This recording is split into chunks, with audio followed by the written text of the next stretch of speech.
Fil-jiem li għaddew il-Maġistrat Aron Buġeja tar-rilax tal-katavru ta' Angelo Mangion, magħruf bħala l-Pewx li fl-età ta' 58 sena inqatel intortament ġimagħtejn ilu. Is-sibt filgħodu fil-Knisja ta' San George f'Ħalqormi sar il-funeral u wara d-difna ta' Mangion li nqatel intortament nhar il-ġimgħa 17 ta' Novembru f'Ħattart. Huwa mifhum li l-mira ewlenija f'dan id-delitt kien Raymond Grima, sit il-ħanut li fih nqatel Mangion. Fi knisja ppakkjata bin-nies u taħt is-salib fuq l-artal li kien ħadem b'dedikazzjoni li ma bħala għall Knisja Matriċi ta' Ħalqormi, Angelo jew Lino l-Pewx kif kien magħruf aħjar fost il-qriema ingħata l-aħħar tislima.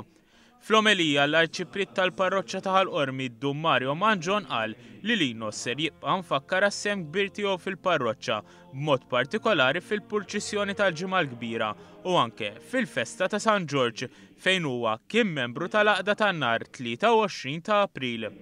Fil-fatt huwa qal li għalkemm Lino m'għadux magħna huwa ser jibqa' mfakkar għax-xogħol volontarju kbir li għamel fil-Knisja, b'mod partikolari f'xogħol tal-injam.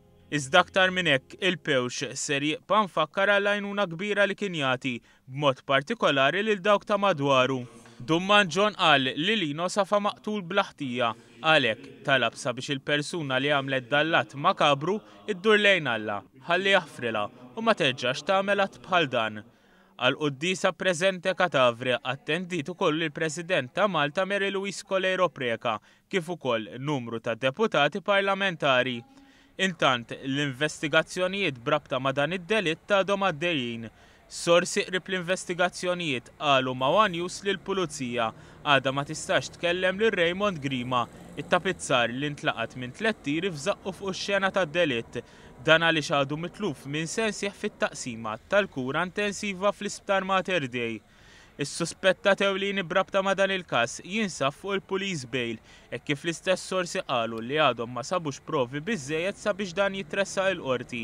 Bis-suspettat huwa mifhum li żamm fommu midbuq waqt l-interrogazzjoni. Sorsi qrib il-Pulizija spjegaw li brabta ma' dan id-delitt kollox il-Pulizija kellmet 5 persuni. B'dawn is-sorsi qalu lil One News li l-Pulizija waqfet is-sorvelja l-garax fit-triq l-imdina f'Ħattart, garax li ġie siġillat u għalhekk ebda persuna ma tkun tista' tidħol fih. Dan hekk kif il-Maġistrat għadu ma tax ir-rilax tal-ħanut tat-tapizzerija li fih sar id-delitt.